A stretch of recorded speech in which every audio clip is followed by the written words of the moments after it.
안녕하세요. 이번 시간에는 각부를 알아볼까요? 두 번째에 대한 내용을 함께 살펴보겠습니다. 수학 교과서는 44쪽, 45쪽입니다. 44쪽 내용부터 살펴볼게요. 1번, 야외 전시장에서 본 각불 모양의 건축물을 살펴보고 각불의 이름을 알아봅시다. 이번 시간에 각불의 이름에 대해서 살펴볼 텐데요. 야외 전시장에 보니까 가나다 세 개의 각불 모양의 건축물이 있습니다. 자, 이와 같은 각불의 종류의 이름을 각각 어떻게 붙일지 한번 살펴보도록 할게요. 아래 봅시다. 점선을 따라 각불의 밑면을 그려보고 각불의 밑면은 어떤 다각형인지 써보세요. 자, 먼저 도형 가를 보면 점선을 따라서 밑면을 그리니까요. 여기 이것이 밑면이 되겠죠. 지금 가의 경우에 밑면은 삼각형입니다. 나의 경우 점선을 따라서 이렇게 그려보면 밑면이 사각형이 되고요. 다의 경우 밑면은 오각형이 되겠죠. 따라서 각불의 밑면은 각불 같은 경우에는 밑면이 삼각형 모양, 각불 같은 경우에는 밑면이 사각형, 다의 경우에는 오각형이라고 하는 것을 각각 알 수 있습니다. 밑면의 모양에 따른 각불의 이름을 생각해 보세요. 예를 들어 같은 경우 각불은 각불인데 삼각형이니까 뭐 삼각형 뿔 또는 삼각뿔 이렇게 붙일 수 있고요. 나의 경우 각불은 각불인데 사각형이니까요. 사각형 뿔, 뭐 사각뿔 이런 식으로 이름을 붙일 수 있죠. 우리 각기둥의 이름을 붙일 때에도 뭐 사각형 기둥, 오각형 기둥 거기서 형자만 빼서 사각기둥, 오각기둥, 삼각기둥, 육각기둥 그렇게 붙였죠. 자, 그래서 우리가 약속하기를 각불은 밑면의 모양 에 따라 밑면이 삼각형이면 삼각뿔, 밑면이 사각형이면 사각뿔, 밑면이 오각형이면 오각뿔이라고 이름을 붙입니다. 자, 각뿔에서도 각기둥과 비슷해요. 밑면의 모양이 무엇이냐에 따라서 각뿔의 이름이 각각 결정이 됩니다. 첫 번째 있는 도형, 여기가 밑면이라고 했을 때 밑면이 삼각형이죠. 그러니까 삼각뿔이고요. 지금 여기 밑면이 사각형이죠. 사각뿔입니다. 지금 여기는 밑면이 오각형이에요. 즉 오각불이라고 할 수 있습니다. 다음 2번 각불 모형을 살펴보고 각불의 구성 요소를 알아봅시다. 자, 이제 구성 요소를 살펴볼 텐데요. 각불에서 면과 면이 만나는 선분, 선분과 선분이 만나는 점을 살펴보세요. 자, 두 가지를 살펴볼 건데 먼저 첫 번째, 면과 면이 만나는 선분. 자, 아래에 있는 이 밑면과 지금 이 면, 이 만나는 선분은 이게 되겠죠. 자, 그리고 여기 있는 이 삼각형과 또 이쪽에 있는 삼각형, 이 만나는 선분은 이렇게 되겠죠.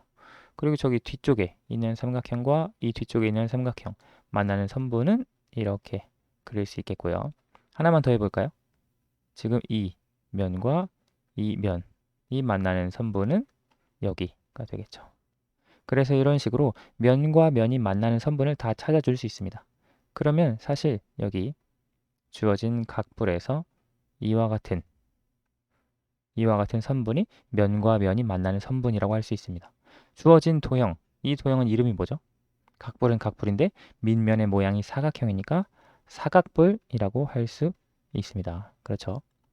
자, 다음 선분과 선분이 만나는 점을 살펴보세요. 선분과 선분이 만나는 점, 이 선분과 이 선분이 만나는 점, 또 이 선분, 세 개의 선분이 만나는 점 여기 되겠고요. 자, 여기와 또 여기와 여기 만나는 점 여기.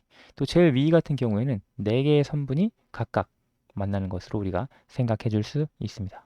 자, 선분과 점에 대해서 구체적으로 살펴봤고요. 아래 봅시다.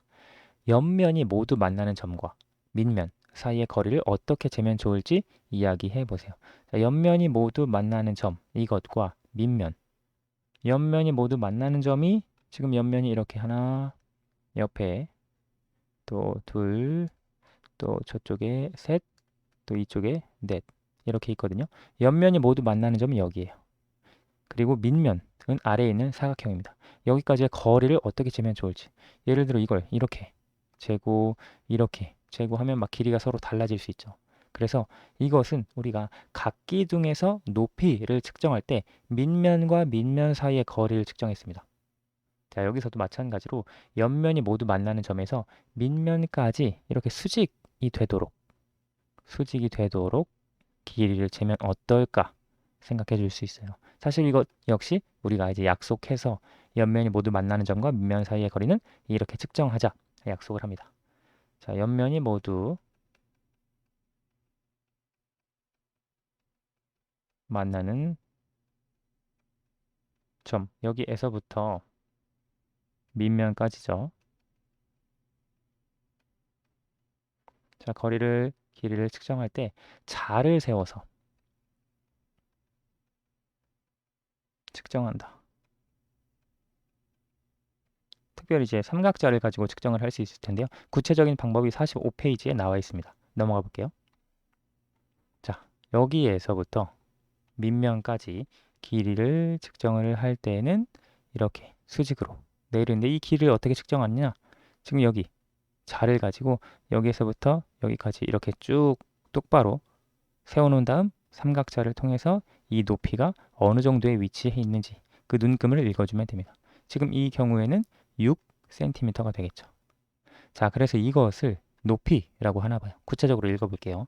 각불에서 면과 면이 만나는 선분, 모서리라고 하고 모서리와 모서리가 만나는 점, 꼭지점이라고 하고요. 꼭지점 중에서도 옆면이 모두 만나는 점, 각불의 꼭지점이라고 하고 각불의 꼭지점에서 밑면의 수직인 선분의 길이를 높이. 자, 네 가지 나옵니다. 면과 면이 만나는 선분, 우리가 아까 다 한 번씩 그려봤던 것, 이런 것들이 다 모서리가 됩니다. 그리고 모서리와 모서리가 만나는 점이 꼭지점이 되는데 그 중에 특별히 옆면이 모두 만나는 점, 이것은 특별하게 각불의 꼭지점이라고 이름을 붙입니다. 그리고 이때 각불의 꼭지점에서 밑면의 수직인 선분, 이렇게 수직인 선분의 길이를 높이라고 우리가 이름 부르기로 합니다. 높이를 측정하는 방법은 자를 가지고 측정을 할 수 있겠고요. 자, 여러 가지 구성 요소 살펴봤습니다. 아래 볼게요. 각불의 이름을 쓰고 각불의 구성 요소의 수를 세어봅시다. 3번 그리고 그 아래 4번 있는데요. 영상을 멈추고 여러분 스스로 한번 풀어봅시다. 다 풀어보셨나요? 하나씩 보도록 할게요. 가나 다 있는데 먼저 각불의 이름, 우리가 이것을 밑면이라고 했을 때 밑면의 모양이 삼각형이죠. 따라서 삼각불이라고 할 수 있습니다. 자, 면의 수, 밑면 하나 있고요. 옆면이 하나 있고 또 하나 있고 또 하나 있어요. 옆면이 3개, 밑면이 하나니까 면의 수는 4개.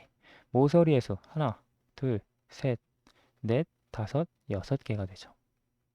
꼭지점의 수, 각불의 꼭지점 하나와 또 밑면의 꼭지점 3개 해서 4개가 됩니다. 나를 한번 볼게요. 나는 지금 이걸 밑면으로 할 수 있죠. 이걸 밑면이라고 했을 때 사각불이 되겠죠. 하나씩 봅시다. 면의 수는 하나, 그 다음 옆에 둘, 셋, 넷, 다섯. 옆면이 4개, 밑면이 하나, 5개. 모서리의 수는 하나, 둘, 셋, 넷. 그리고 밑면에 5, 6, 7, 8. 8개가 됩니다. 그리고 꼭지점의 수는 밑면에 꼭지점 4개 있고요. 위에 각불의 꼭지점 하나. 총 5개가 됩니다. 다 같은 경우 밑면이 오각형이죠. 따라서 오각볼이라고 할 수 있어요. 자, 이때 면의 수는 밑면 하나, 옆면 5개 해서 6개가 되고요. 모서리의 수는 밑면에 5개, 또 3, 4, 5, 위에도 5개 해서 모서리의 수는 10개입니다. 꼭지점의 수는 각불의 꼭지점 하나, 그리고 아래쪽 밑면에 있는 꼭지점 5개 해서 6개가 되겠네요. 마지막 4번. 육각불에 대해 잘못 말한 사람을 찾아 이름을 쓰고 내용을 옳게 고쳐봅시다. 육각불이에요. 육각불은 밑면이 육각형이겠죠. 밑면이 육각형인 뿔 모양인데요. 모서리가 12개야. 자, 육각불이니까 밑면이 이런 식으로 그려질 거예요. 그리고 위에 뿔 이렇게 그려지니까 지금 밑면에 6개의 모서리가 있고요. 그 다음에 각불의 꼭지점에서부터 각 밑면의 꼭지점에 이어지는 모서리 6개가 있어서 모서리 12개는 맞습니다. 자, 꼭지점이 6개냐? 일단 밑면의 꼭지점 6개 있겠죠. 그리고 각불의 꼭지점도 있죠. 따라서 꼭지점은 6개가 아니라 7개가 된다고 할 수 있습니다. 잘못 말한 사람은 현우가 되겠고요. 꼭지점이 7개야 라고 설명할 수 있습니다. 오늘 수학은 여기까지 하도록 할게요. 감사합니다.